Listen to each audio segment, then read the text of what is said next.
The branch had given her absolutely no warning. That was the detail Alara kept returning to as she hung upside down 20 feet above the forest floor, her left boot wedged between two thick pine limbs with the cheerful permanence of a well-driven nail. It had cracked one sharp, treacherous complaint before the wood shifted beneath her weight with what she could only describe as deliberate malice. The boot caught on the way down, the rest of her did not, and now she dangled, cloak fallen across her face, blonde braids swinging like a pendulum that had lost its argument, pine needles raining slowly past her nose, as though the forest itself was making a point. She had been so close to the apples. The morning had started reasonably. She had decided this while lacing her boots before dawn, while her breath fogged against the cold dark of her small healer's cottage, while she listened to the unmistakable sound of the pen latch clicking open for the 4th time this month. That latch. She had reinforced it with wire, then rope, then a length of chain she was fairly certain could have held a bear, and still Moss found a way. Because Moss had been sent into this world specifically to test her patience or her ironwork, or both. She had followed him east into the older forest, where the pines crowded close and the ground softened into dark silence underfoot, through thorn patches that caught her green cloak in small, deliberate grips, across a shallow stream that left her boots soaked and her dignity questionable. An hour of tracking his particular brand of destruction, chewed bark, overturned stones, hoofprints pressed deep into the mud along the bank, until she found him standing in a quiet clearing beneath a low-hanging apple branch, eating something that was not his, and wearing the expression of an animal entirely at peace with its own decisions. She had made the calculation quickly, climbed the tree, retrieved the fruit before he destroyed it, returned to Grapevine before her morning patients arrived. Simple, practical. She was, by every reasonable self-assessment, a practical woman. The branch disagreed. Now she reached upward with both hands for the limb above her, stretched, missed, swung slightly, tried from a different angle. The boot held firm. The world stayed upside down with the blithe indifference of something that had already decided. She shoved her cloak off her face with a forearm and received a mouthful of pine sap for the effort. She looked down at Moss. He had stopped eating. He was watching her with the ancient, unreadable expression particular to goats, flat-faced, unhurried, comprehensively unimpressed, and the absurdity of the entire situation struck Alara so fully and without warning that she simply stopped fighting and laughed. It came like something released rather than chosen, a sound that started as a small, helpless exhale and became something else entirely, breathless, full, echoing upward through the canopy in bright, unstoppable waves. She laughed at the boot. She laughed at the apple she had not gotten. She laughed at Moss's expression, which had not changed at all, which somehow made everything significantly worse. She laughed until her ribs ached and her eyes blurred, and she could not have explained the joke to anyone in the world. "You started this," she informed him. Moss blinked once, resumed chewing. Unapologetically, her name was Alara Thorne. She was 24 years old, the only healer assigned to the Grapevine settlement, and 5 months into a posting that had seemed, on paper, like exactly the opportunity she had trained for. She treated wolfpack injuries with steady hands and steadier nerves. She kept her herb stores precise, her patient records meticulous, her cottage as warm as the settlement's drafty timber construction allowed. She was, by every external measure, competent. She was also hanging upside down in a pine tree arguing with a goat. The northern wilds made no room for softness, and she had known that before she accepted the placement. The council administrator who reviewed her file had looked at her once with a particular expression of a man watching someone underestimate. Difficult terrain, but Alara had requested the north deliberately. The territory sat at the cold edge of the 5 Alpha lands, where winters arrived, without ceremony, where the pines grew so dense they blocked the midday sun, and where the wolves who had built their lives here had been shaped by that hardship into something leaner and quieter, and harder to read than their southern counterparts. They were not unwelcoming, but their trust was a slow thing, earned in small doses over long stretches of time. She was almost certain she was making progress. Old Garrick had told her last week that she wasn't entirely useless. She had accepted this as high praise and moved on. She tried once more to reach the branch above her. Failed. Accepted. With the particular calm of someone who had exhausted their options, that she was staying here until something changed. Then the forest went quiet. Not the easy, natural quiet of morning settling, the other kind, sudden and complete, as though the woods had drawn a breath and held it. The birds stopped mid-song. The wind dropped, the trees stilled. Even the light seemed to hesitate. Moss raised his head, Elara stopped laughing. She looked down through the gap her cloak had made, through the tangle of pine limbs and morning shadow, and found a man standing at the edge of the clearing, tall, broad-shouldered, wrapped in dark wool and a fur-collared mantle that held the pale winter light along its edges without softening it. He was looking at the goat. Then his gaze traveled upward, deliberate, unhurried, past the bark, past the lowest branches. To her, Elara recognized the silver wolf emblem on his chest before her mind had fully processed what she was seeing. The mark of the 5 territories, worn only by one man in all the northern wilds, Alpha King Rowan Blackthorn. He studied her for a moment that lasted considerably longer than it should have. Then he looked at Moss. Then, with the careful, measured patience of a man who had faced a great deal and been surprised by very little, he looked back up. His expression remained perfectly controlled for approximately 4 seconds. Then something shifted at the corner of his mouth. Not a smile, the shadow of one, the kind a man fought with everything he had and was very nearly losing. "Oh no," Elara said. The Alpha King looked up. "Oh no, you saw me." A silence fell between them, weighted particular. "Unfortunately," he said, and Elara Thorne, hanging upside down in a pine tree in the northern wilds with pine sap on her chin and her dignity some significant distance below, her burst into laughter so completely that the birds scattered from the branches a second time. Rowan Blackthorn stood at the edge of the clearing and watched her. He had not expected this. He had not, in the considerable span of his years ruling 5 territories, expected any of this. Before we continue, thank for tuning in to our channel today. It's wonderful to have you with us. If you'd like to support the channel and enjoy member-exclusive benefits, just hit the join button and become a member today. We'd love to welcome you next. He climbed the tree. He freed her boot. He caught her when she fell. Those were the facts. Clean, sequential, and entirely unremarkable. Rowan had catalogued them during the ride back to the capital the way he catalogued everything, systematically, without sentiment, filing them beneath the heading of resolved and moving on. He was still trying to move on 3 days later. The morning report sat open on the table before him, its columns of patrol routes and supply figures as precise as they always were. Advisor Cale was speaking. He was almost certainly saying something important. Rowan was nodding at intervals he hoped were appropriate and thinking, with no forewarning whatsoever, about the specific sound laughter made when it rose through a pine canopy at dawn. He stopped the thought, returned to the report. Cale paused mid-sentence. Rowan looked up. His senior advisor was watching him with the expression of a man who had served the Alpha King for 11 years and had never once seen him smile at a supply ledger. "The Eastern Inventory," Cale said carefully. "Did you find something amusing?" "No, you were. Reviewing the figures." A silence that was considerably more communicative than it had any right to be. "Of course," Cale said, and wrote something in the margin of his own notes that Rowan chose not to ask about. The meeting ended. The next one began. Rowan sat through 2 hours of border assessments with the discipline he had spent the better part of his adult life building, and it held, mostly, except for one moment during the close of the afternoon session, when someone mentioned Grapine Settlement in passing, and Rowan's attention sharpened with an immediacy that had absolutely nothing to do with border assessments. He did not ask about it. He thought about asking about it. He did not. Elara told no one. This was not a difficult decision. Grapine was a small settlement, and small settlements ran on conversation the way machinery ran on oil, continuously, and with enthusiasm for any new material that presented itself. She had no particular desire to become material. She treated 3 sprained ankles, a deep cut along a patrol wolf's forearm, and 1 case of suspected frostbite by mid-morning.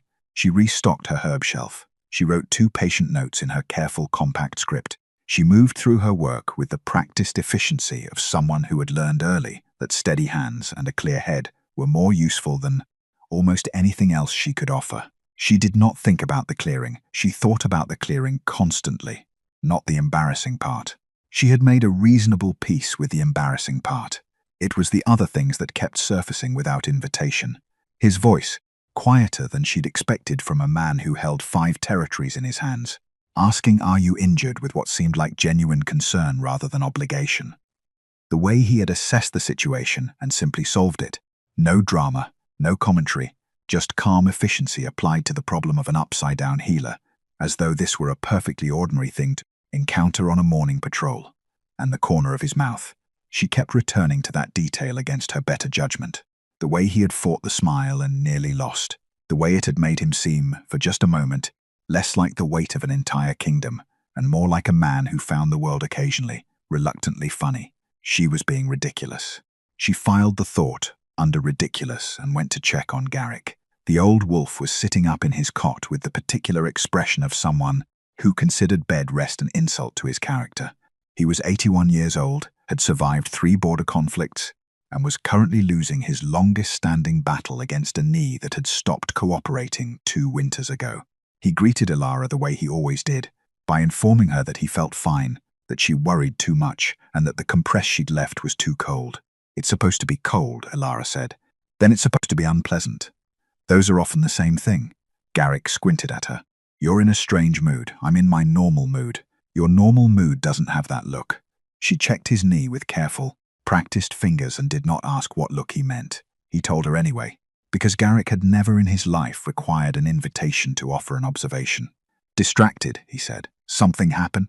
Moss got loose again. That goat," Garrick said with the weary gravity of a man eulogizing someone, "is going to outlast us all," as if on cue.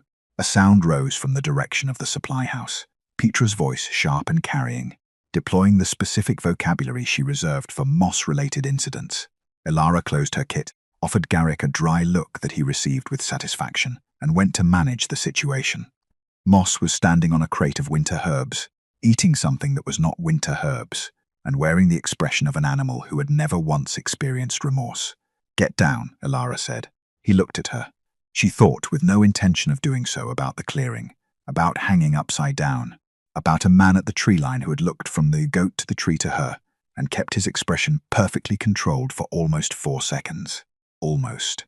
She removed Moss from the crate. She swept the herbs. She told herself firmly that it had been a strange morning and nothing more, and that was the end of it. 3 days after the encounter, Rowan reviewed the territorial roster. His finger moved down the eastern postings. Patrol captains, supply officers, medical Grapine settlement, healer assigned E. He stopped. Elara Thorne. He read it once, then set the roster down. He remembered her name. He had known, without examining the fact too closely, that he would. The first visit was legitimate. Rowan would defend this point without qualification. The eastern supply routes required review. Grapine settlement was on the eastern supply route. The timing, 9 days after the incident with the tree, which he was no longer calling the incident with the tree, was coincidental. He had a full itinerary. 3 other settlements on the same circuit. He arrived at Grapine 4th on a grey Tuesday morning, with Kale and 2 patrol captains and an entirely reasonable list of inspection items. Elara was treating a wolf with a dislocated shoulder in the open doorway of her cottage when they rode in. She had the man's arm at a precise angle, her expression focused and calm, and she didn't look up until the bone had been returned to where it belonged. The wolf swore once, comprehensively. She told him to stop moving and handed him a compress, then turned to find the Alpha King of 5 territories standing in her settlement square. She looked at him. He looked at her. Neither of them said "oh no" this time, which Rowan considered progress. The supply inspection took 40 minutes. He asked 3 questions that needed asking and 2 that did not, and at some point Elara answered a question about herb procurement with a level of detail that he had no professional use for whatsoever, and he found himself listening carefully anyway. She spoke about plants the way engineers spoke about structures, with precision and a kind of quiet affection for the subject. She knew which roots lost potency after the first frost and which required it. She had opinions about willow bark that were both specific and firmly held. Rowan, who had sat through 11 years of council meetings without losing focus once, was entirely attentive. He returned to the capital and filed a standard inspection report. The second visit, 2 weeks later, was a boundary review. The third was a patrol assessment. The fourth, and even Rowan recognized somewhere around this point, that the visits were accumulating at a pace that exceeded any reasonable administrative explanation, was an herb survey. He had requested, with a straight face, a formal assessment of medicinal plant availability in the Eastern Territories. Kale had written it into the schedule without comment. His expression had said many things. The survey required Elara to walk him through the forest edge behind the settlement for the better part of an afternoon, identifying what grew where and in what quantities and why it mattered.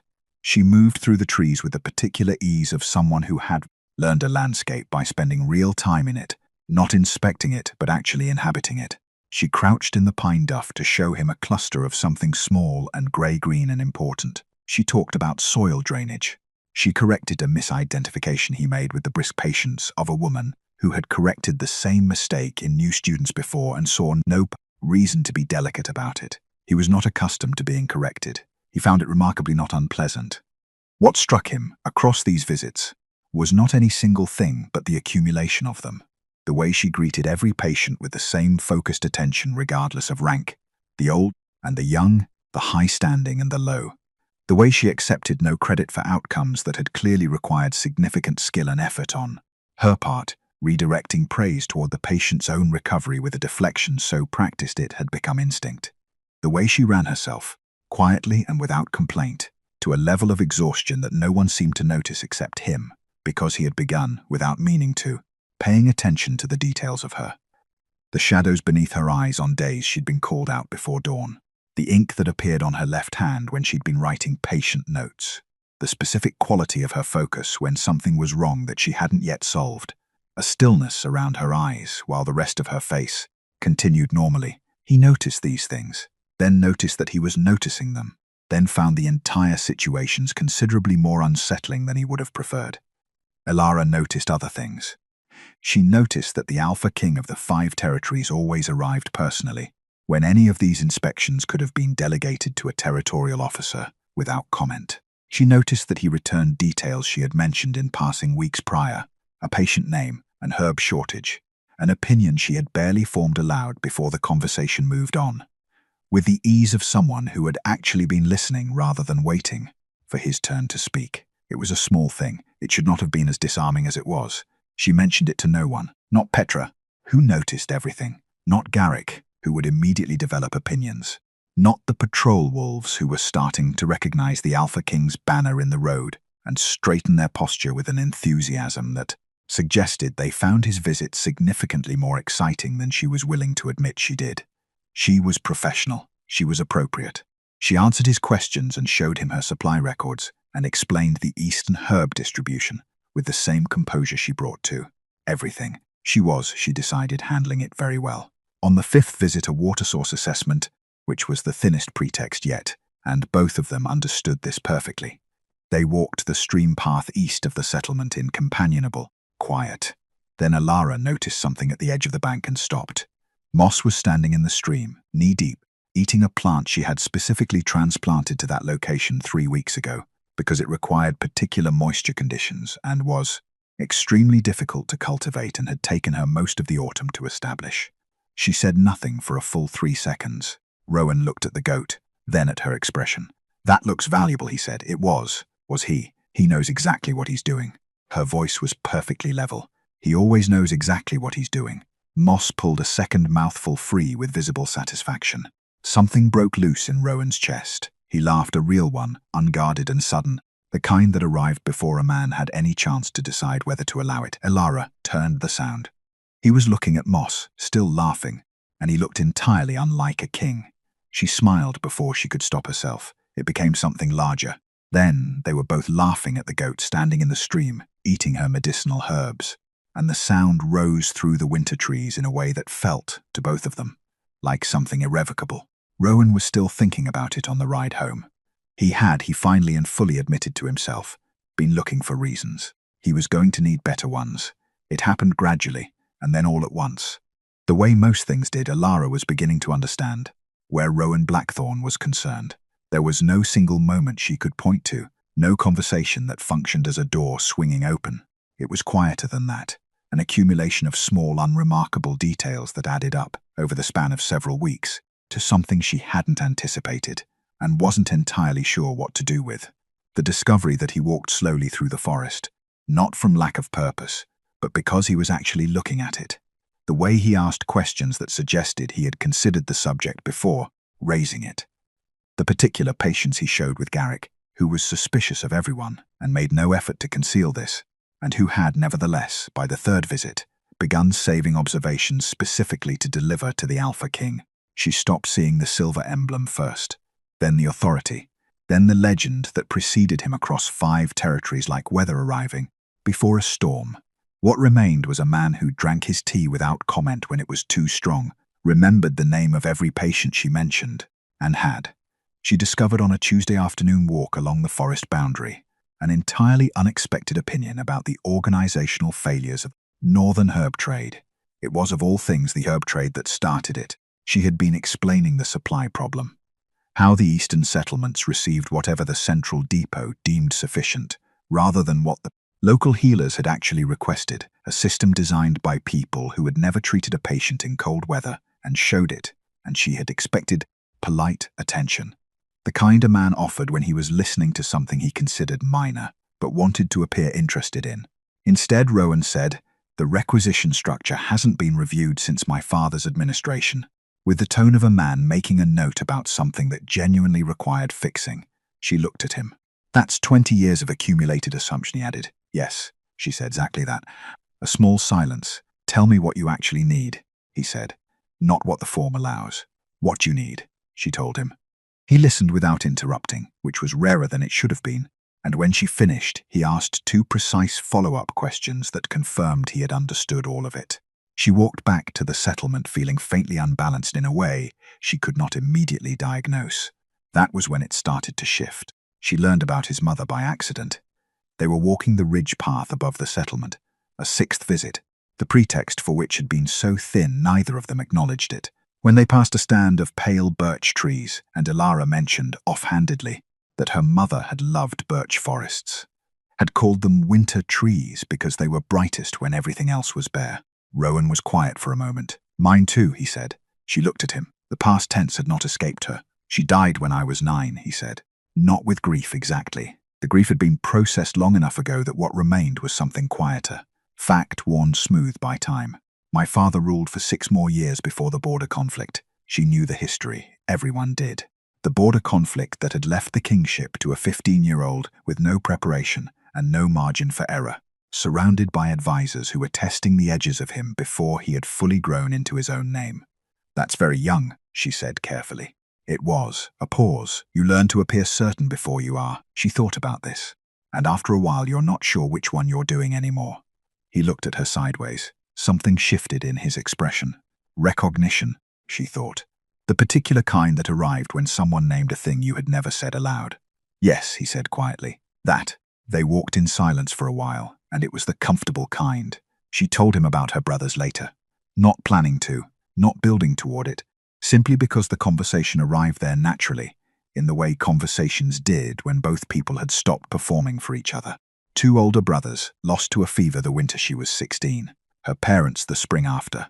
The way grief had required a purpose to survive, and how she had found one in the training she'd always wanted, but never had sufficient reason to pursue until then. "I chose it because it helped," she said. "Which sounds obvious." "It doesn't," Rowan said. "People assumed I went into healing because I had nothing else. People often assume the practical choice was the only option." She glanced at him. "Did you study me before these visits?" The corner of his mouth moved. "I reviewed the roster." "That's not the same thing," he agreed. "It isn't." The storm came in fast, the way northern storms always did, without the courtesy of extended warning, and with evident enthusiasm for the inconvenience it was causing. They had walked further from the settlement than intended. They discovered this when the light changed and the sky took on the particular greenish weight that preceded serious weather. The abandoned ranger cabin sat at the edge of the ridge path, half hidden by overgrown pine, its roof intact and its door swollen shut in the way of doors that hadn't been opened in several seasons. Rowan opened it with his shoulder. They got inside before the rain became something worse. The cabin was small. There was a fireplace that worked, a stack of old timber beside it, and 2 stools of questionable structural integrity. Nothing else of significance. Rowan built the fire with the same unhurried competence he brought to everything. Ilara found 2 relatively intact blankets in a cedar chest and distributed them without comment. They sat. Outside, the storm made its argument loudly against the shuttered windows. Inside, they talked. About the territories, about medicine, about the things they had each gotten wrong, and what those mistakes had cost them, and what they had learned from the price.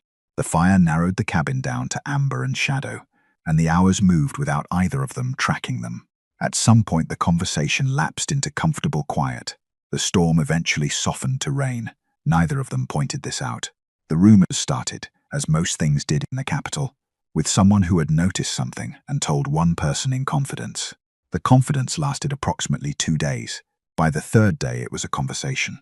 By the end of the week, It had become the particular kind of knowledge that circulated through council halls and advisor offices and formal dining, rooms with the quiet persistence of smoke finding gaps in old stone, present everywhere, sourced nowhere, and impossible to clear without acknowledging it existed. The Alpha King has visited Grapine 6 times in 7 weeks. No one said it plainly. That was not how these things worked. It arrived instead in the form of observations offered sideways, a comment about the Eastern route schedule, a question about patrol assessment frequency, a remark about the unusual thoroughness of this season's medical supply reviews. The words themselves were innocent. The intent beneath them was not. Cale brought it to Rowan's attention on a Wednesday morning, in the careful, precise manner of a man delivering information he expected to be unwelcome. "The council has noticed the pattern," he said. Rowan looked at the document in front of him. "The eastern settlements require regular oversight." "They do," Cale agreed. "As do the northern, western and central settlements, which have received a combined total of 1 visit in the same period." A silence. "I'll schedule broader coverage," Rowan said. Cale wrote something down. His expression remained entirely neutral, which meant it was communicating a great deal. "There are also questions being raised about the Grapine healer." Rowan looked up. "Her background, her placement history, her suitability." Cale chose the last word with the delicacy of a man setting down something fragile. "Councillor Varek has been particularly thorough in his interest."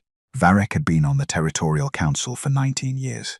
He was not unintelligent. This was, in certain ways, what made him dangerous. A man of limited principle and considerable capability, who had spent 2 decades accumulating influence the way careful men did, through patience and favors, and an exceptional memory for other people's vulnerabilities. He believed, with the sincere and unexamined conviction of someone who had never been required to question it, that rank was not merely a social convenience but a true measure of a person's worth. That the ordering of the pack was not tradition but taxonomy. That each tier existed for reasons that were natural and correct, and did not benefit from disruption.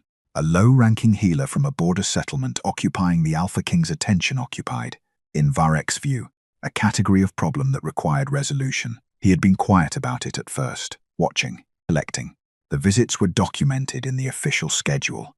He had read each one with the focused attention of a man building an argument. Medical supply inspection, boundary review, patrol assessment, herb survey, water source assessment. He had set them beside each other and studied what they added up to. Then he had begun asking questions about Elara Thorne, her training record, her family background, her placement history, the circumstances of her assignment to the Eastern Territory, whether anyone had reviewed her qualifications personally or simply processed the council placement form. He asked these questions of people who would carry them forward, in the understanding that a question, once released into the right ears, did its own work without requiring him to repeat himself. What he wanted was a picture. What he was building was a case. Her family was unremarkable. Her training was solid but unspectacular by capital standards. She had no political connections, no high-ranking patron, no lineage that placed her in any tier that would make her proximity to the Alpha King legible to anyone who believed such things needed to be legible. She was, by every formal measure that Varek considered relevant, exactly what she appeared to be, which meant, in his estimation, that she was either naive or calculated. Naive women did not concern him. Calculated ones required managing. He settled, after 2 weeks of quiet inquiry, on a conclusion. A public demonstration of her unsuitability was preferable to a private one. The council chamber offered the appropriate venue, the appropriate audience, the appropriate gravity. He drafted his request for a formal Eastern settlement review on a Thursday afternoon, submitted it through proper channels, and said nothing about his reasons to anyone. The summons arrived on a grey Friday morning.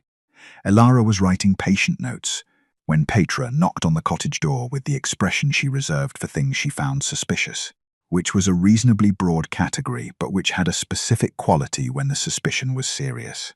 She held out a folded document sealed with the Territorial Council's mark. Elara looked at it. "Patrol rider brought it an hour ago," Petra said. "Official." She opened it. The language was formal and unremarkable, a request for a settlement representative to attend a council gathering in the capital to address Eastern Territory medical provisions and resource allocation. Standard administrative procedure, the kind that happened in distant offices and produced documents that trickled down to border settlements with the slow, impersonal weight of bureaucracy. Elara read it twice. "Well, Petra was watching her with the focused attention of someone who reads subtext professionally. "Will you go? I've been summoned."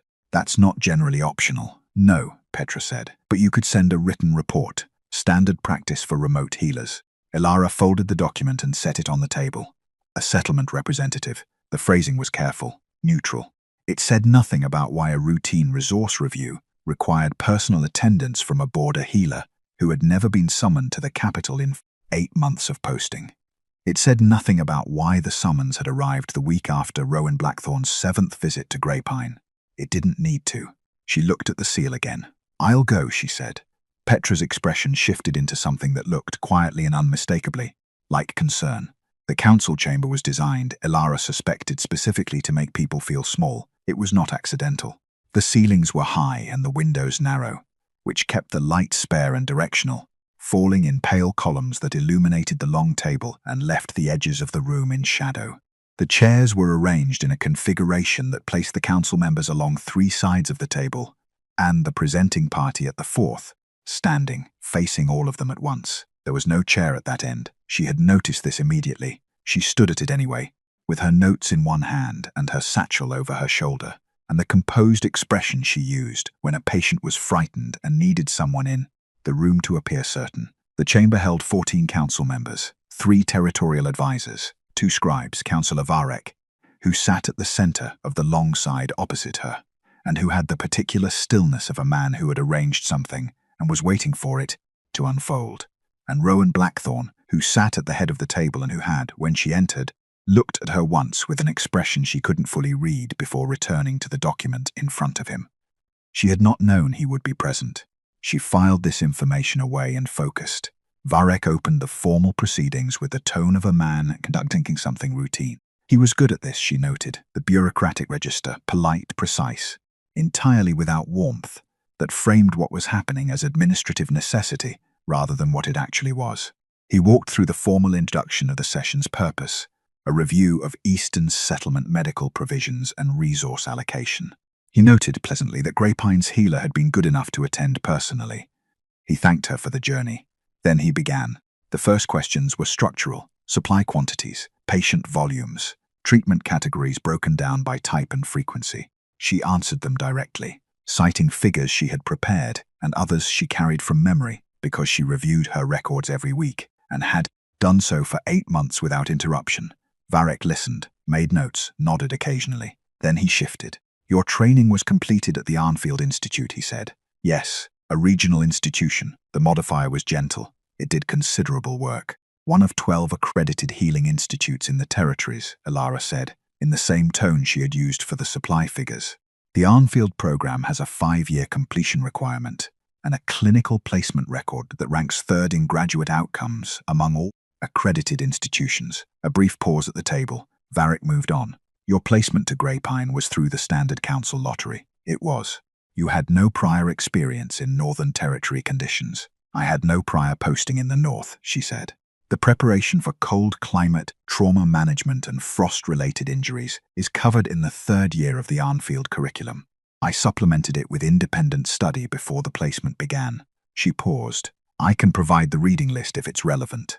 Something shifted in the room, small, perceptible. Varek did not alter his expression. "The Eastern Territories have historically been served by healers with more established backgrounds." He considered his next words. "One wonders whether a settlement at the edge of the known packlands, dealing with the particular demands of border wolves, requires a more senior appointment." "One might wonder that," Ilara said. "The outcomes data suggests otherwise." She opened her notes. What followed was not a performance. She had not prepared it as one. She had prepared it the way she prepared everything, methodically, because the work deserved precision, and the patients it represented deserved accuracy. She walked through 8 months of Greypine's medical record: injury response times, treatment success rates, reduction in complications from untreated wounds since her arrival, compared with the 2 years prior under the previous part-time posting.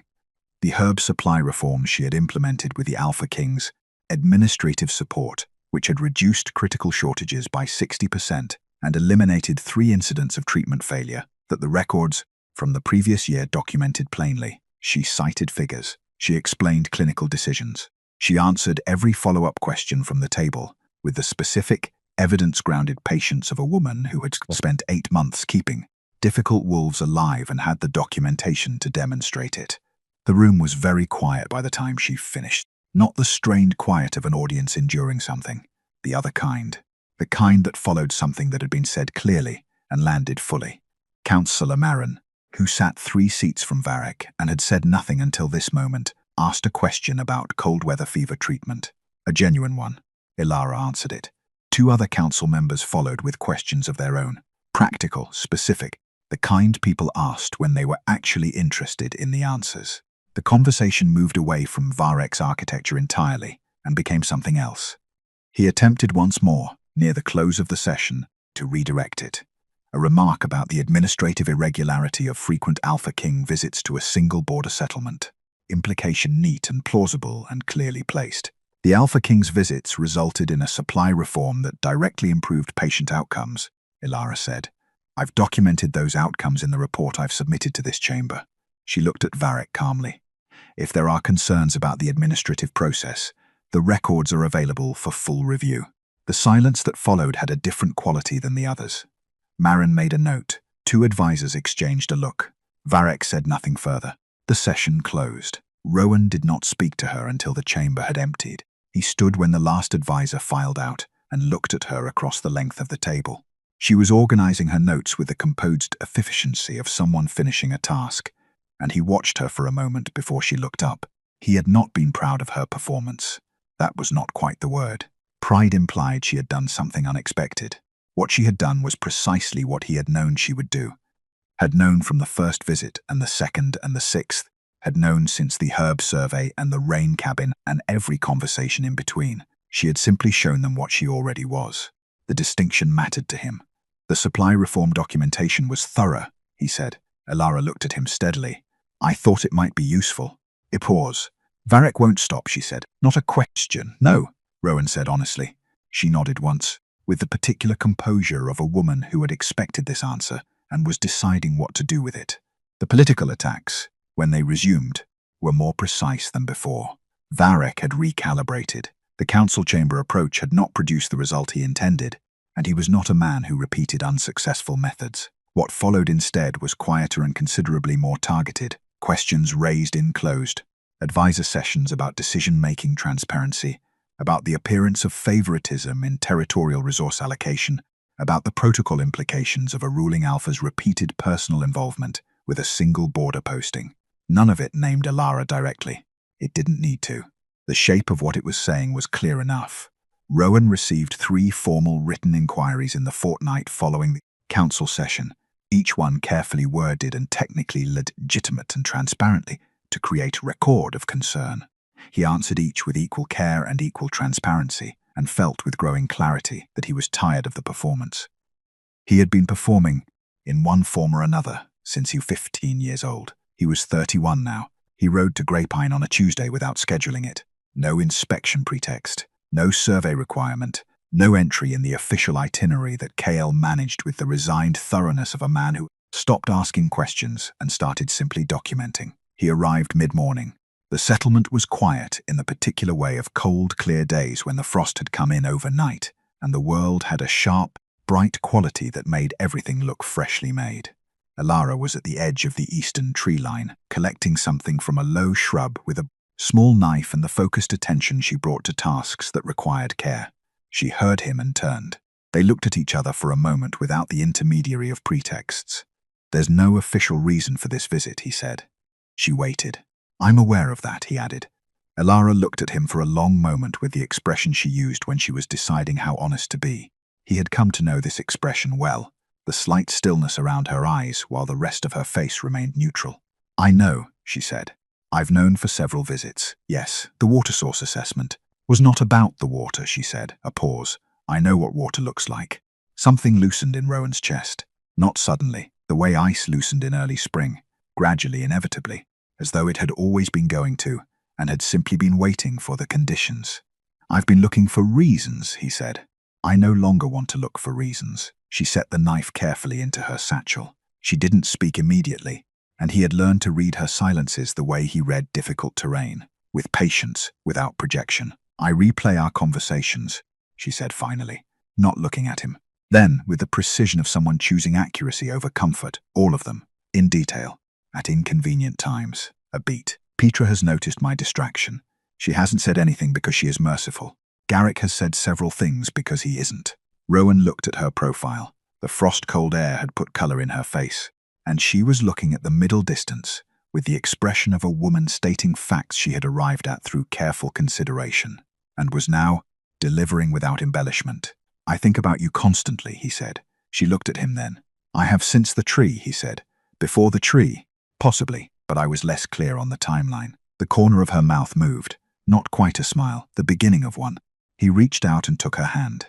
It was not a dramatic gesture. There was nothing theatrical about it.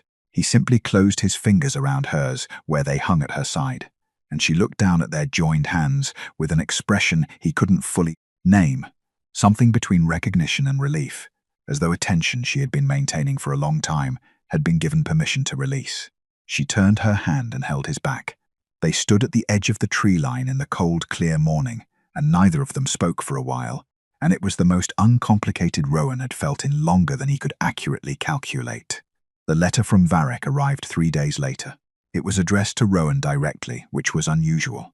Most of Varric's communications moved through formal channels, acquiring official weight through institutional distance. A direct letter was a different kind of statement. The language was measured and courteous and entirely without ambiguity. It outlined in precise terms the Council's growing concern about the implications of the Alpha King's personal involvement with a low-ranking border healer. It cited 3 precedents from territorial history in which romantic associations between ruling alphas and unsuitably ranked partners had produced political instability, council fragmentation, and in one case a succession dispute that had taken 11 years to resolve. It noted that the Council's responsibility was the stability of the 5 territories, and that this responsibility required them, with respect, to formally advise against the continuation of any attachment that could not withstand public scrutiny without political consequence. At the bottom, in Varric's careful script, a final line: "The Council stands ready to intervene formally if circumstances require it." Rowan read the letter twice. Then he set it down on the desk and looked out the window at the pale winter sky over the capital for a long, quiet moment. He thought about 15-year-old boys learning to appear certain, about the weight of a crown accepted before the grief beneath it had finished its work, about 11 years of choosing duty so consistently and completely that the choosing had become invisible, had become simply the texture of his life, indistinguishable from who he was. He thought about a woman standing in a forest clearing, hanging upside down in a pine tree, laughing. He thought about a hand closing around his. He picked up his pen. He wrote a reply to Varric that was 2 sentences long. The first sentence acknowledged receipt of the letter. The second sentence made his position clear. He sealed it and called for a rider. Then he began drafting a letter to Alara instead. The formal session had been called on 7 days' notice. This was, Cal explained with careful neutrality, within council procedural rights. A full territorial gathering, all 14 members present, all 3 senior advisors in attendance. The agenda had been filed correctly. The documentation was in order. There was nothing technically to object to. Rowan read the agenda. The language was familiar. Eastern Territory Governance Review, resource allocation concerns, questions of administrative propriety, but the structure was new. It was not a review. It was a removal process, drafted in the vocabulary of administration, and moving with the quiet, bureaucratic momentum of something Varric had been building toward for weeks. "He wants a formal record," Rowan said. "Yes," Cale said. "A council vote on record creates precedent. That is the intention." Rowan set the agenda down. "Notify Alara. She should know what's coming." Cale paused. "Should she attend?" "That's her decision," Rowan said. "Not mine." She attended. She arrived in the chamber before most of the council members, which Rowan suspected was deliberate. A small, practical act of refusal to enter after the room had already formed its expectations around her absence. She wore her good green cloak and her composed expression, and sat in the open chairs along the wall with the other settlement representatives who had been summoned for the broader governance portion of the session. She looked, he thought, entirely steady. He knew her well enough now to see the ink stain on her left hand that meant she'd been writing patient notes before dawn. He knew she had slept poorly. He knew the steadiness was real and also chosen, which made it mean considerably more. Varric opened the session with the polished ease of a man on familiar ground. The first portion was administrative, routine, Designed, Rowan understood, to establish the register of the meeting before the argument it was actually making arrived. Supply allocations, patrol scheduling. 3 other border settlements reviewed and found adequate. Then Varric turned to Greypine. The argument, when it came, was more sophisticated than the previous one. He had refined it. He cited the precedents from his letter, the historical cases, the succession dispute, the 11-year fragmentation. He raised questions about judgment and priority and the appearance of impartiality in resource distribution. He was measured and calm and built each point on the one before it with the precision of a man who had prepared extensively and intended to finish what he had started. The room was quiet. Then Councillor Marin set down her pen. "My son was posted at Greypine's eastern boundary last winter," she said. "Frostbite. Severe. He would have lost 2 fingers, possibly the hand, under the previous treatment protocol." She looked at Varric steadily. "Healer Thorne was called out at 4 in the morning in a snowstorm. The fingers were saved." A pause. "I am aware of who she is." A silence. From the far end of the table, Senior Advisor Brennan cleared his throat. "My niece was stationed at the northern boundary of the Greypine Circuit 18 months ago. Riding injury. She was treated at Greypine because it was closer than the Capitol Hall and the healer was available." He paused. "She is still riding." Another silence, different in quality from the first. A third council member spoke, then a fourth, not speeches, brief, factual, personal. The specific grammar of people who had been waiting for an opening and had found one. Each account was different. All of them arrived at the same place. The room was changing. Varric felt it. Rowan could see him recalibrating, looking for the thread he had lost, preparing to redirect. He was good enough that he might have found it. Rowan stood. The room went quiet in the way it always did when he stood.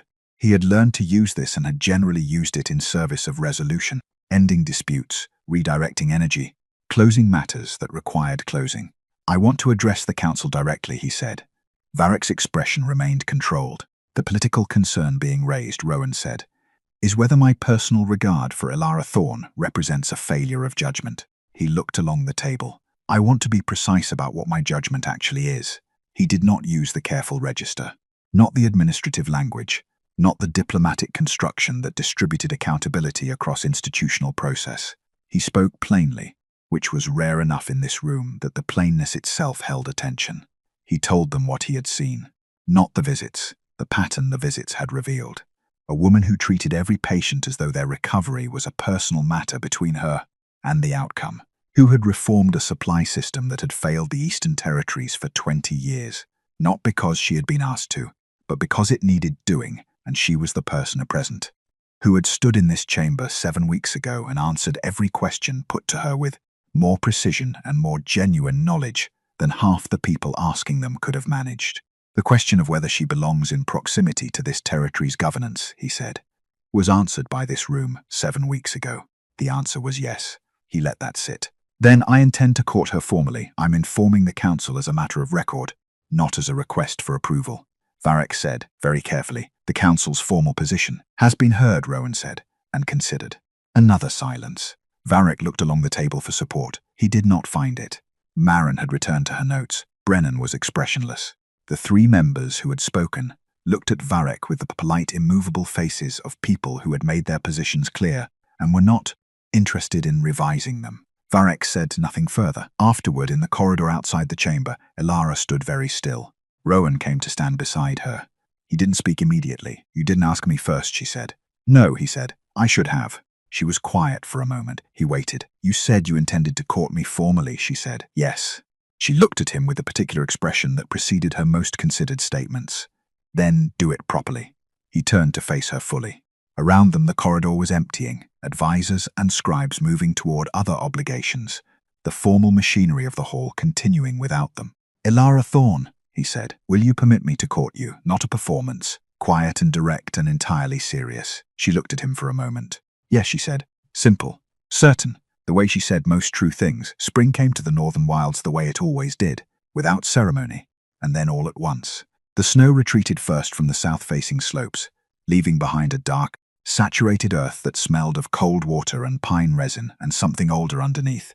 Something that had been waiting under the frost since autumn, and was now, with the particular patience of things that understood seasons, returning.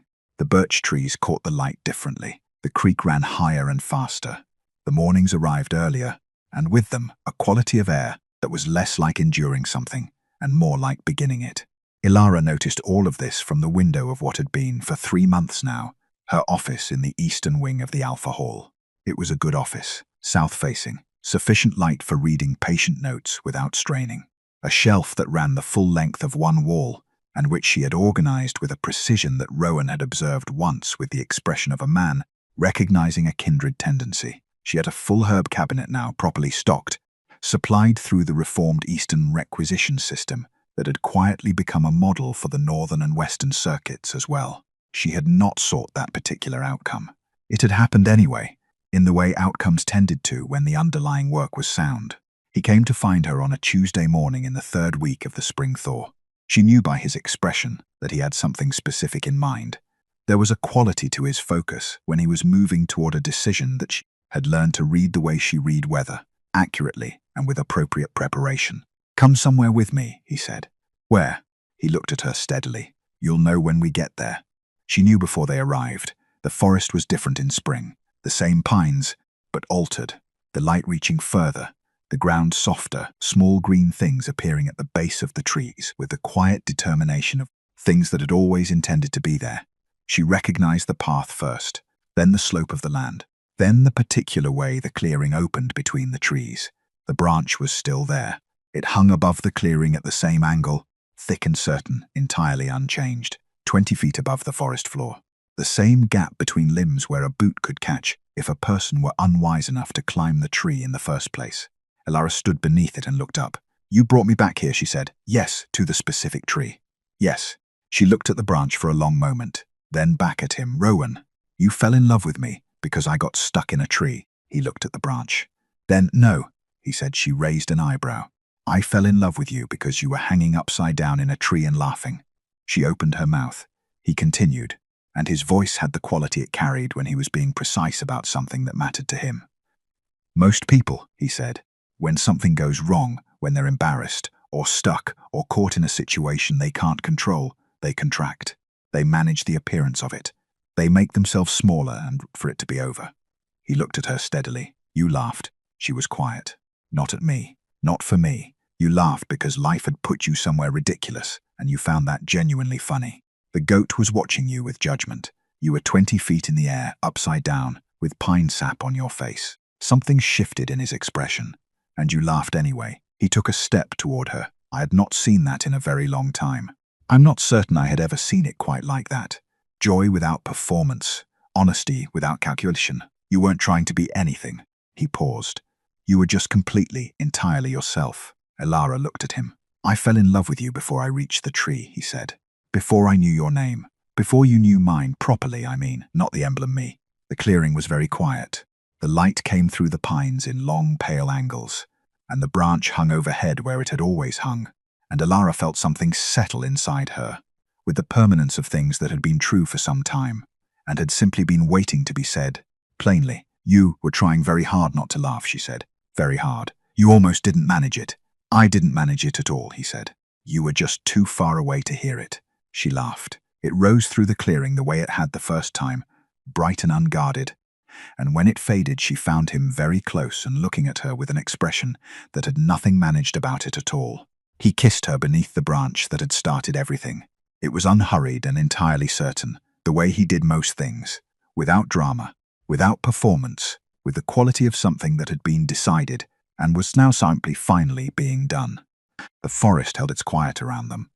The months that followed accumulated into something neither of them had designed but both recognized as right. Ilara's work expanded from the eastern territories outward, her reforms moving through the supply system with the patient efficiency of change that had been made by someone who understood the problem from the ground. She attended council sessions. She contributed when she had something to contribute and declined when she didn't, a practice that turned out to be rarer and more valued than she had expected. The pack learned who she was the way packs learned most things, through direct experience, repeated across seasons. Garrick wrote her a letter from Greypine that contained 3 sentences. The 3rd sentence said she was adequate, which she accepted as the highest compliment available. Greypine flourished under a new posting healer trained under Ilara's protocols. Rowan ruled as he had always ruled, with care and without waste, and the difference was a quality of presence that KL documented as improved. Focus in his administrative notes, and that Rowan himself understood as something considerably simpler. He was, for the first time in a long time, not only certain but content. Moss arrived at the Alpha Hall on a Wednesday in late autumn. No one fully understood the mechanism. The enclosure at Greypine was reviewed and found theoretically secure.